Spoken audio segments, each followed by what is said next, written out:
Hi everyone, welcome back to my channel. Welcome to today's video. I hope you're doing very well. So today I have another list for you. So today it's more of a kind of casual chat and talking about my favorite guilty pleasure movies. And when it comes to the word guilty pleasure, what I take of it is that this is not these are not always good films. I don't always think they're good films, but I think they're like films to watch with like your friends, when you're having a party, um, just when you want to just watch a stupid brain dead movie. But then some of them are actually really good films, but they might not be classed as good movies. But in my eyes, I think they're really good films. So yeah, I've got a list of like 10. They're not all like single movies, so it could be like a franchise or like a couple of movies. But yeah, I've thought kind of long and hard about this, and there are a couple of more lists that I still want to do. But I think this one is kind of just a bit of fun, really, and it just kind of shows what kind of movie taste I have. Um, I've got my list like in front of me, and so if I keep on looking to the side, that's because I'm just looking at what the next one is. So my number 10 is Batman and Robin. So, directed by the recently, rest in peace, Joel Schumacher. Obviously, this is the George Clooney Batman and Robin, and it's just making me laugh just thinking about these movies because that movie, when you think of it as a whole, obviously it's not a very good film. It's so cheesy, it's so badly kind of done. Um, George Clooney is not a very good Batman at all. I think he's quite a good Bruce Wayne. I might do a video on like my kind of list of favorite Batman slash Bruce Waynes because I have a kind of mental list of who is the good Bruce Wayne and who's the bad Bruce Wayne and good Batman, etc. So yeah, I'll probably do that in the future. But yeah, talking about this film as itself, like the cast is pretty good. I mean, considering beforehand you had Batman Forever, which is a good movie, but it's still like a guilty pleasure for me. But I think Batman and Robin is more of a guilty pleasure because of Arnie and Uma Thurman just being really weird villains. Like they're nothing really like the characters in the comic book. I mean, they're just a little bit, they're not as cheesy and they're not so kind of over the top, but they do a decent job basically. But Arnie is going to turn up quite a lot in this video because I'm going to be talking about quite a few of his films that I really love. But when it comes to this movie itself, again, it is a guilty pleasure because it just makes me laugh every time I watch it and I can never take it so seriously. Whereas, you know, when you look at the Christopher Nolan Batmans, they are quite serious and they're not really meant to be like really camp or, you know, just really not as tongue in cheek. But yeah, this movie I've always appreciated, and if I've ever wanted to just watch a brain dead Batman movie, this is it. If you agree with me, if you don't like it at all, I understand. But again, this is a guilty pleasure. It's not like I'm saying this is an Oscar-worthy movie because it's definitely not. But I mean, the sets are great. Gotham itself, I always like to see the kind of Gotham that is portrayed in the Batman movies. Which again, I'll talk more about in my Batman list that I'll make some point in the future. But yeah, number 10 is Batman and Robin. Number 9 is a movie I know I'm probably gonna get a lot of shit on because I don't care. This is like one of my favorite kind of movies ever, and it's The Phantom Menace. In case you probably don't know much about me, I'm a very big Star Wars fan. I grew up watching Star Wars. My dad is a big Star Wars fan, so therefore I am a big Star Wars fan because I grew up obviously watching them with him. And Phantom Menace was the first and kind of only film that we went to see together in the cinema. And I remember him talking about it because, you know, I think I was really, I don't even know, I can't remember how old I was, but he was really excited to kind of just watch this Star Wars film. And beforehand, obviously, I'd seen, which is now 4, 5, and 6. But then obviously it's like, oh my God, there's a new Star Wars film coming out. And I was like, okay, this is cool. And I remember on, I think it was like ITV in the UK, it's like a morning like breakfast show or whatever, they had like the first trailer for Phantom Menace, and I remember watching it again and again and again and again, and remembering like the whole trailer because my dad would just watch it so many times. But I really appreciate that film so much. It is definitely a shit film, but compared to, like, in my opinion, Attack of the Clones and Revenge of the Sith are so bad that it makes Phantom Menace the Empire Strikes Back of the first trilogy. I know everyone's gonna be like, "What the hell are you talking about?" Blah blah blah. Again, this is like my opinion, my guilty pleasure list. This is my list. Um, but Phantom Menace really is kind of, when you look at it as like a Star Wars film, you see the aspects of why it is a Star Wars film and all the characters and everything. And I have watched, I don't know if you guys have ever heard of Red Letter Media, but they're a YouTube channel who have done like film essays on the prequels, and they're amazing, by a guy called Mr. Plinkett, and it is the funniest. I don't even watch Phantom Menace anymore. I just watched Mr. Plinkett's review on the Phantom Menace. So if you are a Star Wars fan and you want to watch the kind of someone taking the piss out of the kind of original trilogies, please watch Mr. Plinkett, because they are the funniest videos ever. But yeah, I still will always stand by loving Phantom Menace. Like I stand by Return of the Jedi is my favorite Star Wars film. Don't hate, like it's a fucking great movie. Obviously that's why my name is Ewok. I mean an Ewok on here because I love Ewoks and I love um Return of the Jedi, so I'm always going to stand by it. But yeah, number 9 is Phantom Menace. And then we're going on to my number 8, and this is a collection of films.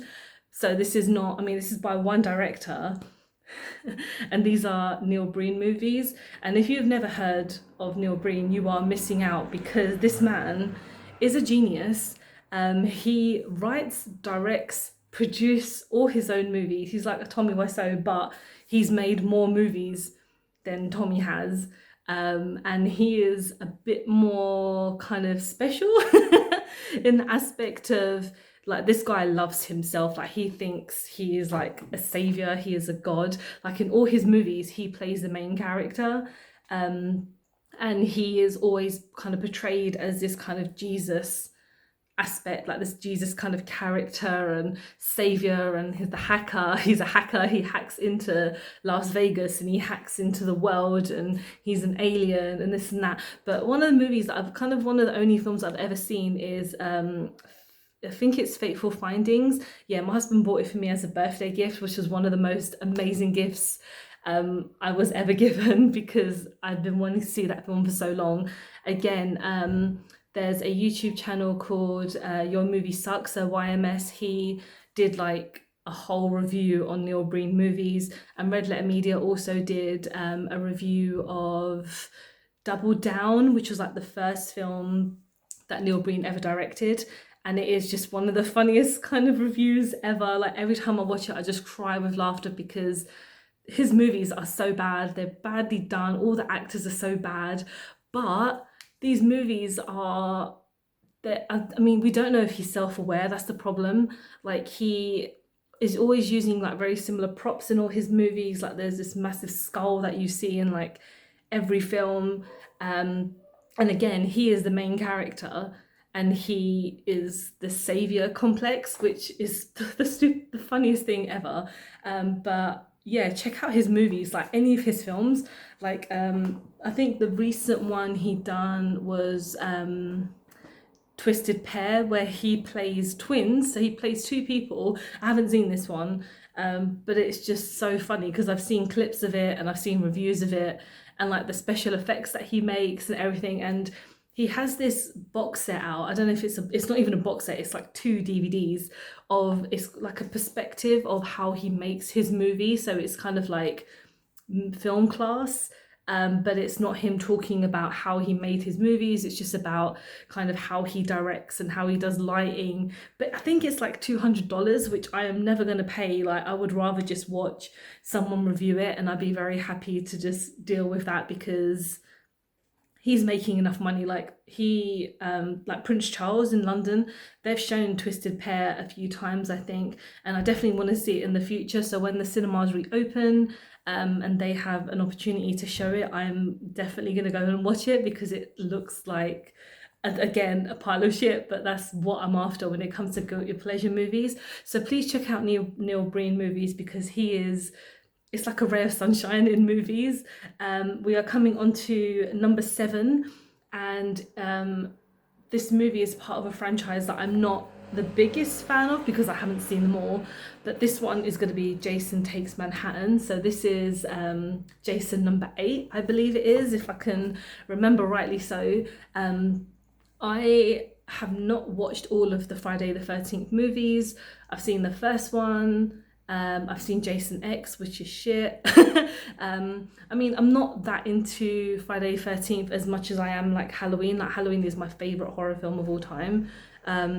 But yeah, when it comes to Jason, I have played the game. Like I play it quite a lot with like my husband and our friend online, which he streams, so that's a lot of fun. But when it comes to Jason Takes Manhattan, we watched it recently because my husband hadn't seen it. And I got it on like PlayStation Store. I think it was like £8, and I was like, okay, let's just watch it. And it's just so funny. It's so insane and it's so stupid. Like when I think, yeah, he just punches a guy's head off, and I know that's one of the moves in the game, so that's really fun. But yeah, every time I remember watching this movie when I was really young, and I think it was before I'd seen the first Friday the 13th. And I was just like, what is this film? It's so like over the top and so crazy, and just really funny. And when you think of horror films, you don't think of funny. It's the same with the Nightmare on Elm Street movies. The first movie and then the third movie are so serious, but the number 2 is so like tongue-in-cheek, and it's so like camp and so random. And then as it kind of like becomes more movies, they just become more of a parody, and that's kind of what Jason Takes Manhattan is. But I still think it's quite a decent movie. I know it's Kane Hodder as Jason, and I actually met him once when I was working in the cinema. I was doing a Fright Fest, and he is a he's a huge person, but he's so nice. Like he's such a nice guy. Not that I would expect him to not be nice, but it's just so strange to see him like in real life, and then obviously as Jason. But yeah, I really like, if you haven't seen Takes Manhattan, I know a lot of people don't like that movie, but it's a guilty pleasure, and I actually think it's quite funny, and it's so like over the top and crazy. Definitely check that one out. And then my number 6, oh man, I'm gonna get so much shit for this. So you know I just said that Halloween is my favourite film, my favourite horror film of all time. My number 6 guilty pleasure is Rob Zombie's Halloween. Now hear me out. So I really love Rob Zombie. His music I absolutely love. I'm a big fan. I've seen him a few times. His movies, I really like Devil's Rejects, Houses of Corpse, or whatever it's called. I think is okay. Devil's Rejects, I think, is a fantastic movie. It's so well made. The characters are fantastic. Everyone in it is great. The first Halloween I really like just because it kind of takes a different perspective on the whole Halloween movie. Because you get to know Michael as a child, you get to know his kind of upbringing. It's got Malcolm McDowell in it, so that's one of the reasons why I love it so much, because he is one of my favourite actors ever. He is such a cool dude. Like Clockwork Orange is up, like if you've seen my list of favourite films, Clockwork Orange is like my number 3 favourite film of all time. But yeah, this movie, I mean, by no means is it great. Yeah, it's very cheesy, it's very like tongue-in-cheek, because some of it is pretty stupid, but I actually think it's okay, like as a guilty pleasure movie. I just think it works really well in the aspect of, you've got the beginning, middle and the end, but then number 2 is piece of shit. Like I hate that movie. I went to see it in the cinema. I can't remember. I've got it on DVD, but when I watched it I was like, this is so bad. Like I know a lot of people say the first one's really bad, which, you know, we're not going back to that again. Like, you know, this is a list of my guilty pleasure movies. It's not a list of bad movies, which I will do one day. But I just think it's quite decent. Like it has some work that needs to be done, but Rob Zombie as a director, I prefer him as a musician. And when I saw Lords of Salem, I was really fucking angry because that movie is so shit. I remember I went to see it at Prince Charles with one of my friends, and I think she liked it. I can't remember. But when I watched it, I was like, this is so freaking bad. I was really looking forward to it because I love Sherry Moon Zombie. I think she's one of the most beautiful women. She's one of my girl crushes. Um, and she's actually quite good in the Halloween as well as Michael's mum, but as Judith Myers. But as like this kind of Halloween, it's fun. It's a guilty pleasure. It's nice and it's dark, which I really like. I mean, the color palette is not amazing. Um, and it's got William Forsythe in it as well, which I love because he is a fantastic actor as well. He's so kind of underappreciated in a lot of movies. So yeah, that's my number six because I don't want to go too much. I don't want to make this video like an hour long, which is not going to be, but longer than it has to be. My number five is one that I spoke to my husband about just before I filmed this, and we were just talking about how much we love this movie, and it's Roadhouse. I could do like the whole like Peter Griffin like Roadhouse. This movie is freaking hilarious, and I don't think it's a bad film. I don't think it's the greatest movie, but it's a guilty pleasure and it's a lot of fun. So yeah, it's got Patrick Swayze in it and it's got Sam Elliott in it. If you don't really know much about it, like Patrick Swayze, I think he plays like a security guard for like clubs or wherever.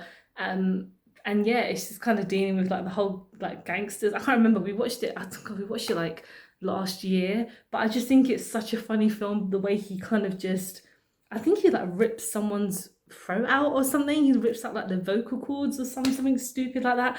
But it's such a funny, great, fun film. Again, it's a guilty pleasure movie.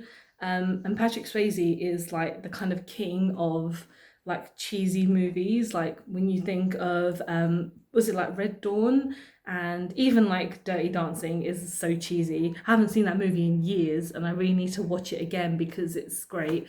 And like yeah, Point Break as well. I fucking love Point Break. That's such a great movie and he's so good in it.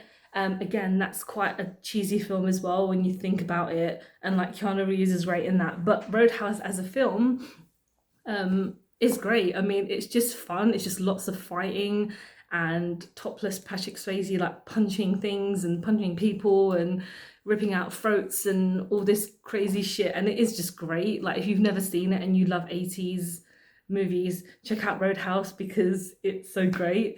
And then my number four is a franchise, and it's the Scary Movie films.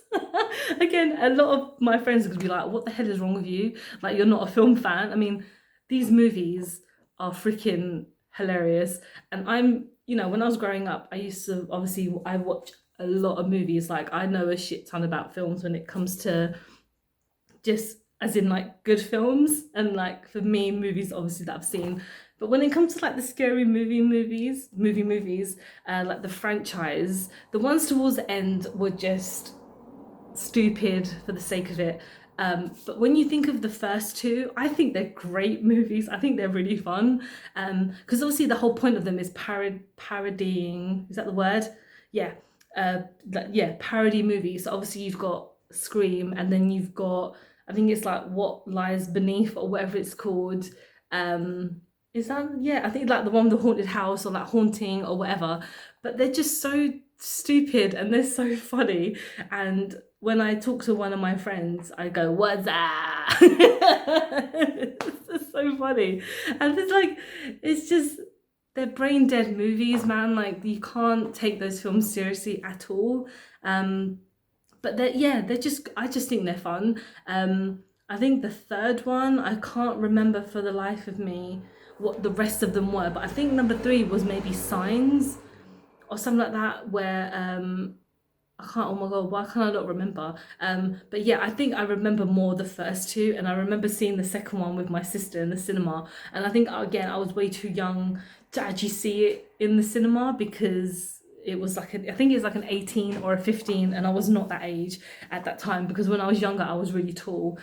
and I was just like, yeah, I'm older than I am, and let me in. And I actually did. Like, the first 18 movie I went to see was the South Park film. I think I was about maybe 14, if that, and I went to see it. I got into the cinema to see it. So, that was it. But when we saw the second Scary Movie film, oh my God, it's amazing. Like, Tim Curry's in it, for God's sake, like an actor who is not ever really known for comedy when you think about it. A lot of his films are like serious and like he's Pennywise, like, yay. And the demon in oh, what's it called? That Tom Cruise film where he plays like the demon. What's it called? If you can remember, let me know. I'm gonna think of it when I finish. I've actually got the figure of him as well because one of my friends gave it to me and I can't remember it. I'm so shit. I'm a shit film fanatic. But yeah, sorry, but the scary movies are great. They're stupid. They're just brain dead films that you can just laugh to. Um, and yeah, if you ever just want to chill out with like a comedy, they're great. Again, yeah, that's what they are. They're parody comedy films. Like the whole movie's like, I know what you did. Like not that, yeah, those stupid parody films that take the piss out of like that are just clips, they're shit. Whereas I think sometimes a movie like Scary Movie, where it's an actual film but it just has like references here and there, are quite funny because it just reminisces about actual good movies. Let's carry on with the list. So number three, um, I don't know if many people kind of know about this film, but it's End of Days and it's an Arnie movie and it's got Gabriel Byrne in it and it is amazing. And I will not let anyone tell me any different because I think this film is fucking great. So I think it came out in a time when Arnie was doing, it's obviously definitely like a 90s movie. It came out when Arnie was doing like the whole Kindergarten Cop and was it Eighth Day and Eraser, whatever it's called. But yeah, End of Days, oh my God, I remember watching it and actually being quite freaked out about it, but then a lot of people don't like it. Why? It's a great film. I mean, it's Arnie versus the devil, which is pretty fucking funny. It's pretty good. Um, yeah, I don't really know what to say. I haven't seen it in quite a while. I haven't seen it in like in maybe a year or two. But I love watching it. I just think Arnie, like Arnie has made some shit movies, but End of Days is not one of them. I mean, it's not up there with Terminator or Predator by no means least, but it's still good. I mean, it's him playing a cop who is going through shit and he has to deal with more shit because the devil's trying to take over. He's trying to be the End of Days, and Arnie has to stop it. What else do you need in like an action film? I think it's great. I mean, if you have never heard of it, check it out. I mean, Gabriel Byrne is amazing. Like he doesn't really do much in this movie. Like he doesn't say much, but his presence is just there. And obviously, He's in my favorite film of all time, which is The Usual Suspects. Getting tongue twisted. And Gabriel Byrne is just an amazing actor. He's in Hereditary. Like if you've seen Hereditary, the guy who plays the dad, that's him. Like he went through a phase of not being in a lot of films, so he did like a lot of TV. But he like pops in and out of films, and I think he's an amazing actor. He's awesome. But yeah, End of Days. I know a lot of people could be like, that movie's a piece of shit, but it's fun. It's just Arnie, like he has those one-liners. He does a shit ton of those in this film, so please check out End of Days. It's so good. We're almost at the end because we've got two movies left. The second film is another Arnie film, but you know what? I think this is a film that people are going to agree that is a good film, and it's The Running Man. And this film is so damn good. I remember watching this when I was young, and I don't know if I would want to call it my guilty pleasure, but it's a film that if I need to laugh, I know I should watch a comedy instead. I would watch The Running Man because again, Arnie's so good in it, and he's just the ultimate action man. And this movie is obviously quite futuristic, and he is a man who doesn't do a lot of running, but he does kind of run a bit. He kind of, it's just such a great action film. I think it's a guilty pleasure because it's not up there again with Terminator and Predator, T2. whatever you want to kind of class as the greatest Arnie film. But Running Man is definitely up there with me. Like for me, it's in like my top five Arnie films without a doubt. Um, and I just feel like this movie is very underappreciated. Um, it's a guilty pleasure again because it's so cheesy. Like it's obviously, like I said, it's set in the future, but it's, I don't know, it's just kind of not a future that you would expect, especially when it comes to like game shows when people are being murdered by people. Like you just wouldn't think that would happen now, that would never happen. But yeah, Running Man is just such an amazing film. And the book, they're really nothing like each other. If you didn't know, it's written by Stephen King. And it's a great book. Like you should definitely check it out. They're very different from each other. Because you would never expect that character to be played by Arnie because it's such a different portrayal. But yeah, let's get into number one because this movie, oh my god, it's one of my favorite. It's like my favorite guilty pleasure movie, and it's The Room. Yeah, I oh my god, I love this film so much. I can quote it to like no avail. I've been to the Prince Charles, I think twice to see it, and I've even watched it by myself. Like that's how much I love it. I just watch it, like I have it downloaded on my laptop. And there's just days when I've just like, I'm just gonna watch The Room because it's just so funny. It's so just, it's insane how when they're on the rooftop, it's a green screen when I'm sure you can go on any rooftop and you could have that background, but you just probably not be in San Francisco, which where the bridge is portrayed a lot. I think Tommy Wiseau is just fucking mental. I actually met him and Greg, so the guy who plays Mark. Oh hi Mark. Like they were at the Prince Charles once, and I actually got them to meet them, and I got a picture with them, and it was one of the funniest, weirdest moments ever. And I really want to go back to see it at the Prince Charles because if you've never been to like a kind of screening of it, people just don't shut up. But it's funny at the same time because people are quoting things and saying things, throwing plastic spoons. So if you don't know anything about the spoons, there's a random picture of a spoon in the front room. So where Lisa sits down sometimes, behind her, in a frame, there's a picture of a spoon. So if you ever see like the spoon, you would throw it at the screen because I don't know who came up with that idea, but it's just so funny. The movie, yeah, it's a pile of shit and it makes no sense. The characters are terrible people, but it's a great film. Like it's such a great guilty pleasure. If you've never seen it, please go and see it either at the Prince Charles or wherever you live in America if they show it. Or sorry, just anywhere in the world, sorry. But if they show it, you will have such a great time, especially if you go with your friends and watch it. It's just a great night out. And if obviously if there's a female, if you're the female, wear a red dress. Because if you don't, then you'll get the reference later on. But it's just, oh my god, I love that film. I could watch it a million times. And again, I watched so many kind of reviews on it and just people's take on it. Yeah, they don't say it's a good film, but it's freaking hilarious.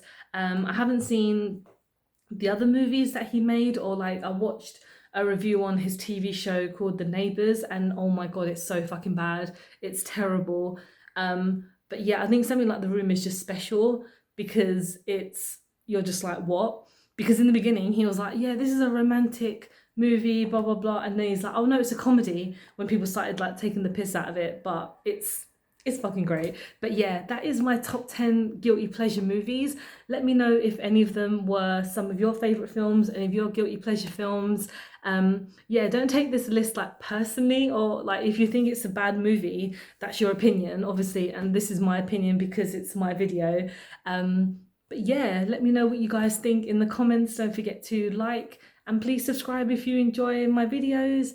I do obviously a lot of makeup videos, but then I've done a lot of list videos and I've got some more like kind of lists coming up because they actually quite fun to do as well. But yeah, thank you so much for watching and I will see you guys very soon. Bye bye.